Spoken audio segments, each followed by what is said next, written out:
And remember, we have this tendency when looking at ancient history to compress time, but 500 years is 500 years. So we're jumping as far as from Shakespeare's day to our own. But it's a period where Rome underwent steady expansion. The republican system survived, with 2 consuls being elected every year.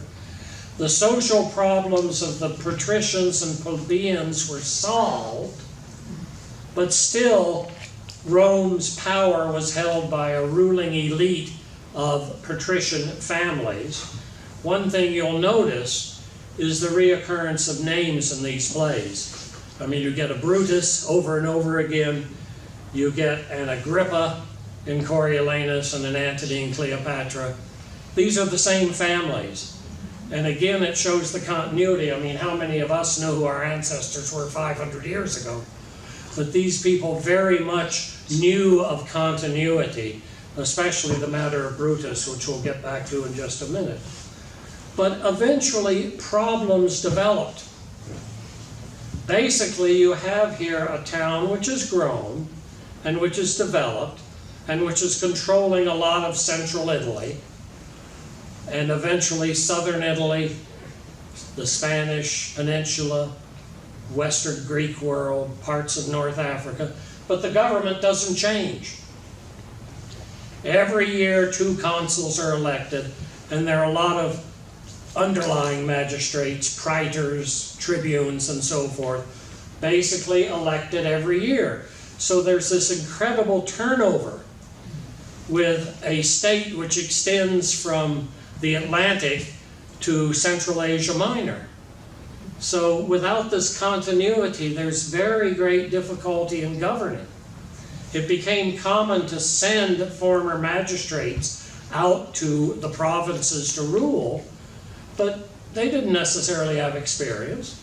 If you were elected consul, you were consul for a year. Your job was to keep the city of Rome running, basically. And then suddenly you're out in the central part of Spain fighting the barbarians, and you don't know what to do. There are all kinds of issues and problems here. And this led eventually, by the 2nd century BC, not to real reforms in the system.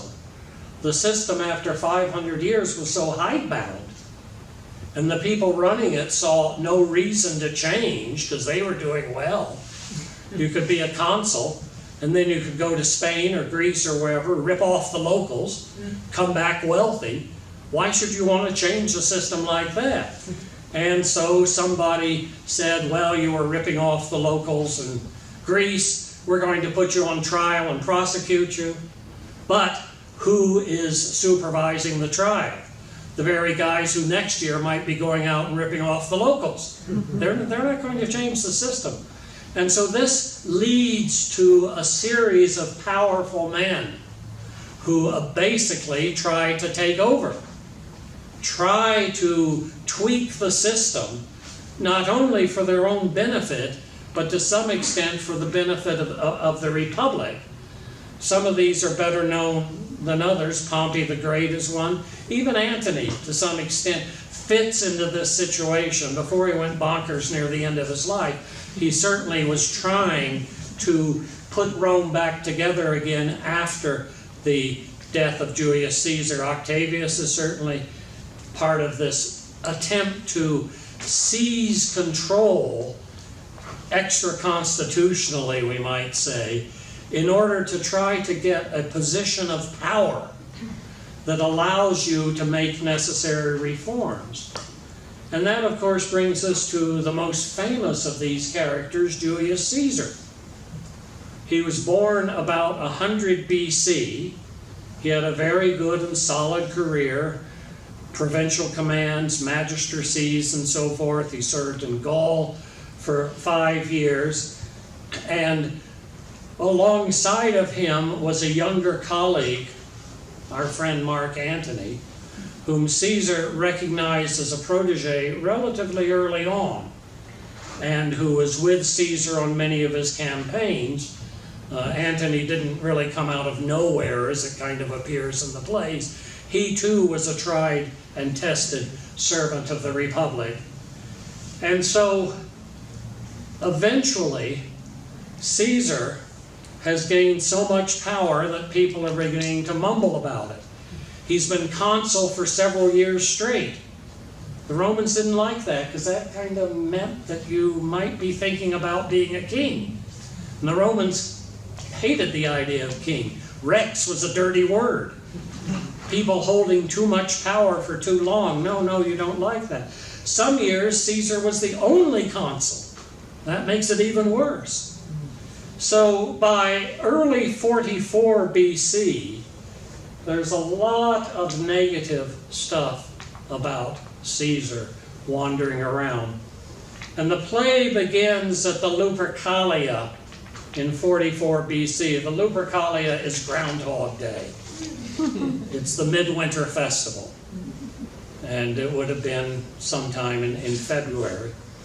Caesar was 56 years of age. And the play runs for the next 2.5 years to the Battle of Philippi in the summer of 42. It's a very tight play compared to the 10 years of Antony and Cleopatra. And of course, with the end of Julius Caesar at Philippi, when Brutus and Cassius are defeated, one leads directly into Antony and Cleopatra with the report of the death of Antony's wife Fulvia in 40, 2 years later. There's a gap of 2 years, but we get a lot of flashback in Antony and Cleopatra. So, at the Lupercalia in 44, Caesar, consul, Antony is his colleague, participates in the appropriate ceremonies, and Antony, in obviously a staged event, shows up and starts sticking a crown on Caesar's head. This clearly was an attempt to test the reaction of the Roman people toward monarchy. And it doesn't go over very well, as you can tell from Act 1 of Julius Caesar. People see through it, obviously, for what it is. And even though Caesar was a person of great ability, and obviously a great deal of personal charm, nevertheless, it's another step, another nail in his coffin, so to speak. And a great conspiracy is formed, consisting of about 60 people, which Shakespeare has whittled down to a handful for obvious reasons. And the conspiracy realizes the only thing you can do is get rid of Caesar. That's really the only way you can change the system, by assassination. And there's a long list of powerful people in this era who are eliminated, right down, of course, to Antony and Cleopatra in one way or another. I mean, forcing a person into suicide is essentially assassination too. And so Caesar's assassinated on the Ides of March. And of course the question is, what do you do next? You've gotten rid of Caesar, but all the problems that Caesar was trying to solve still remain. And most importantly, what do you do with the conspirators? Antony's essentially in charge. Cicero is there. Caesar's grandnephew Octavius shows up eventually. So they become the new power center in Rome. The first thing they have to do is deal with the conspirators, and basically what they do is get them out of town. Send them to provinces. And there's a lot. Brutus, Decius Brutus of Shakespeare, is sent up into North Italy. And of course Brutus and Cassius are sent east. And hopefully that'll be the end of the matter. Things can move on, but of course the problems aren't solved. And Brutus and Cassius spend the next 2 years raising money and trying to create a power base in the Eastern Greek world, the eastern part of the Republic. And eventually this reaches the tipping point, and Antony and Octavius go after them, and they meet at Philippi which is a town at the north end of the Aegean, founded by Philip II, the father of Alexander, previously, and they do battle, and Brutus and Cassius die, and that's the end of the play.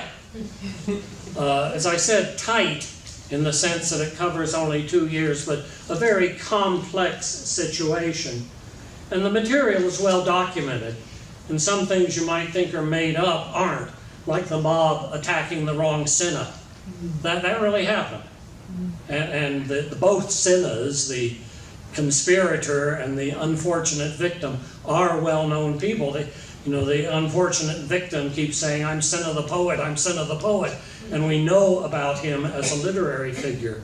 So that really happened, but Shakespeare pulls that out as an indication of the total chaos in the days after Caesar's murder.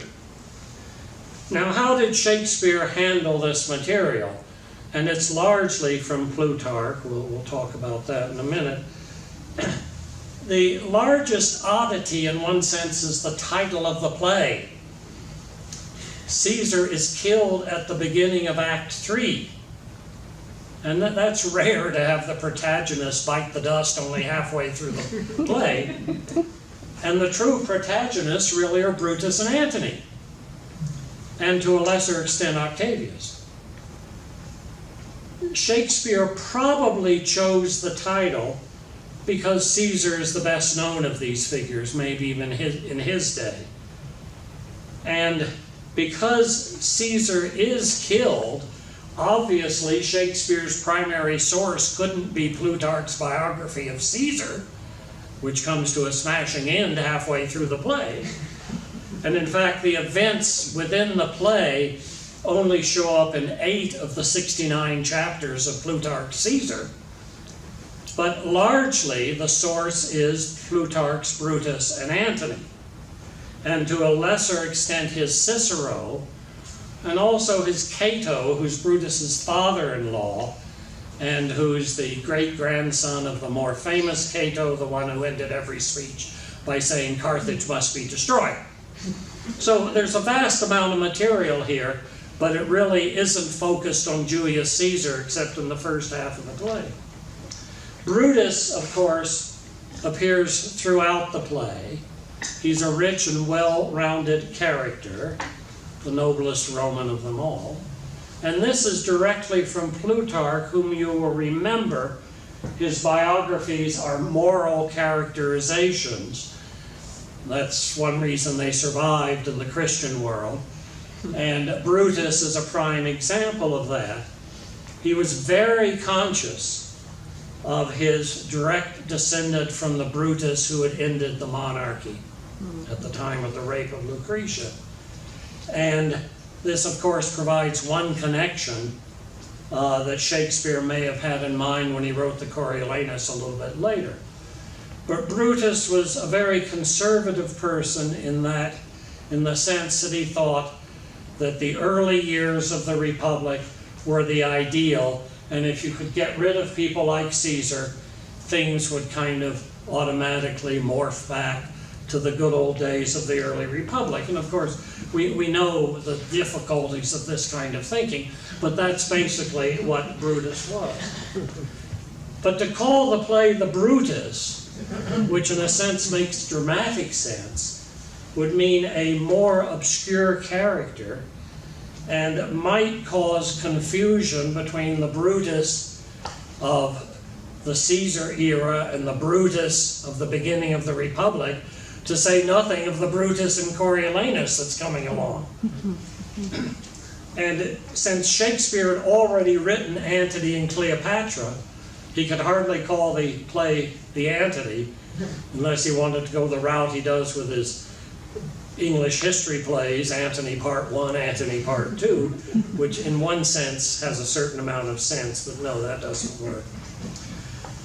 So he comes up with the title Julius Caesar with this oddity, that Julius Caesar is not one of the top 2 characters in the play. The most controversial event surrounding the death of Julius Caesar was the role of Cleopatra. Caesar, of course, had been in Egypt in 48-47, as we know from Shaw's play and other sources, had spent time with Cleopatra, some of it for legitimate political needs, part of it for not so legitimate needs. He had allegedly sired a son, Caesarion, and in fact, Cleopatra was in Rome at the time of the murder of Caesar. And clearly she was seeking some kind of legitimate Roman recognition for her son. And that's a very complex issue, including it gets tangled up in who the father really was, something that it's always almost impossible to know. But that certainly was a factor in Caesar's murder. He essentially broke the rules of Roman commanders having liaisons with foreign women. Cleopatra was living in one of Caesar's villas across the Tiber in the region now called Trastevere in modern Rome. That was a little questionable, especially given their past relationship. There was a lot of talk, pro and con, about Caesarion. This, of course, fitted into the people who thought Caesar was aspiring to kingship. Here he is cozying up to a foreign queen. That makes the rumors easier to say he really wants to be king. But all of this is not even mentioned in the play. Cleopatra does not appear in the play, even though she was a factor in diminishing support for Caesar, which in one sense focused on the political issues, the multiple consulships, the no colleague in a consulship, other issues like that. But having Cleopatra hanging around didn't help his case at all. But including Cleopatra would have been digressive.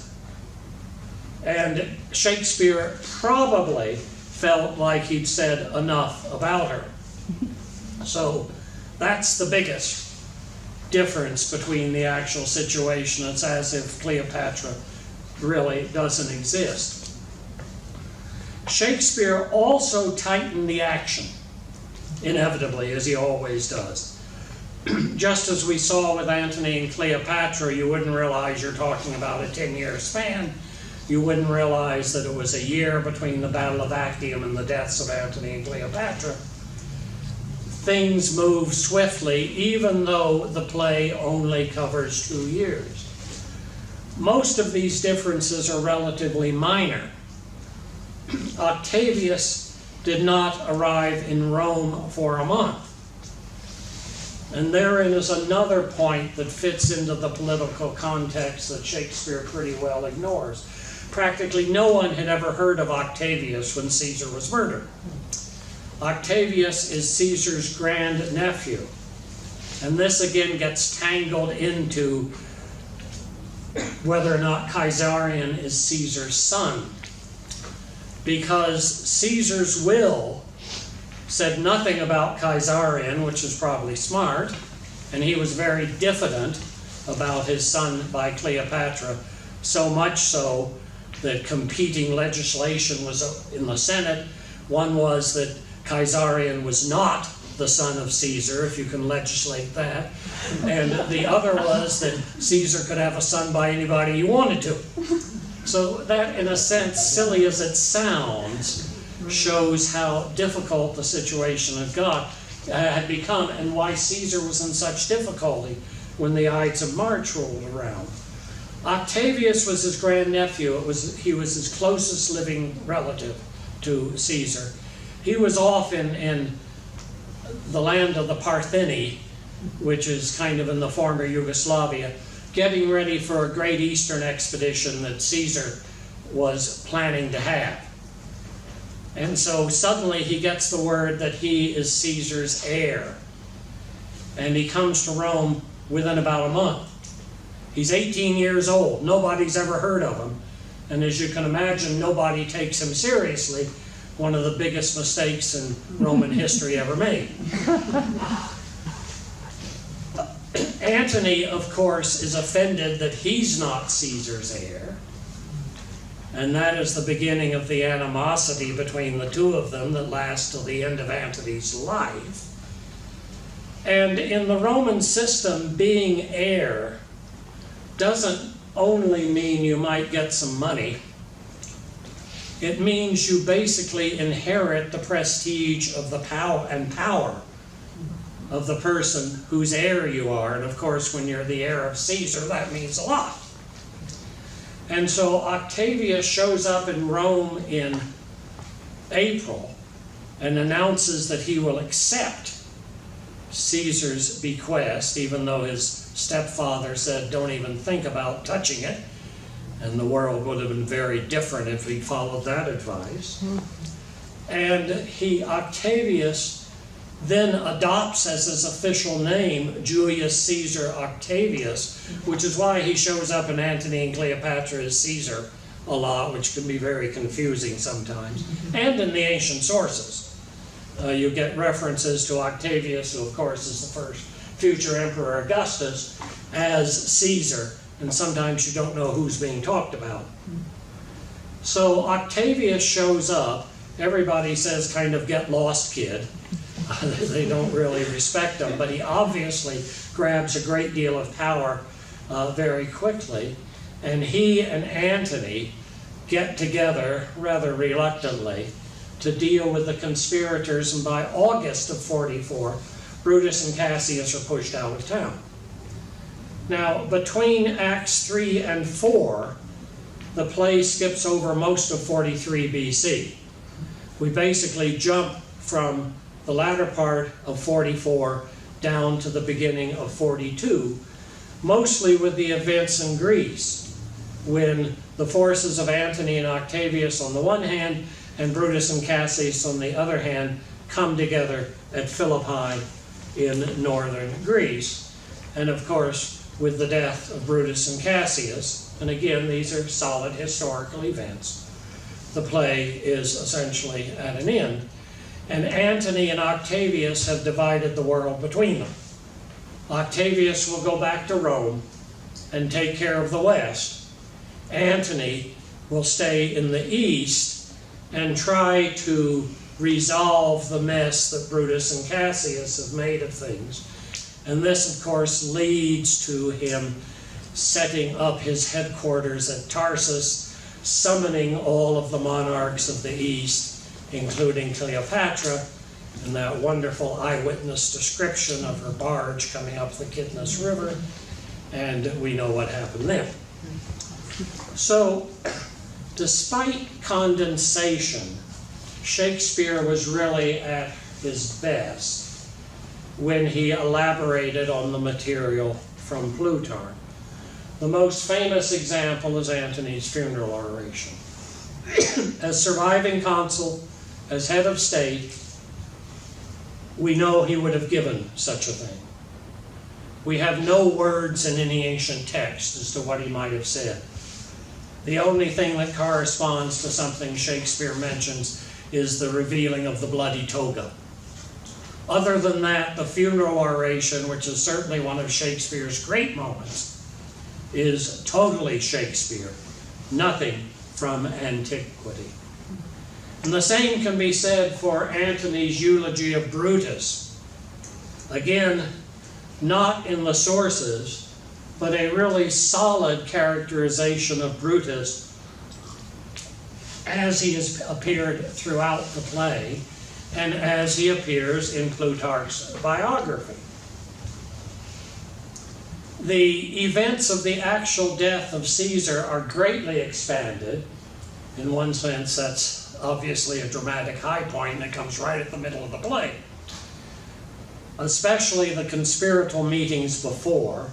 Again, the ancient sources kind of zip over the death of Caesar very quickly. I mean, what can you say? He walked into the Senate, they jumped him, and he's dead. There really isn't a lot there to say, but Shakespeare is very good in expanding that out, even though the famous Et tu, Brute has no ancient authority, but Plutarch doesn't really record anything that Caesar said at the moment of death.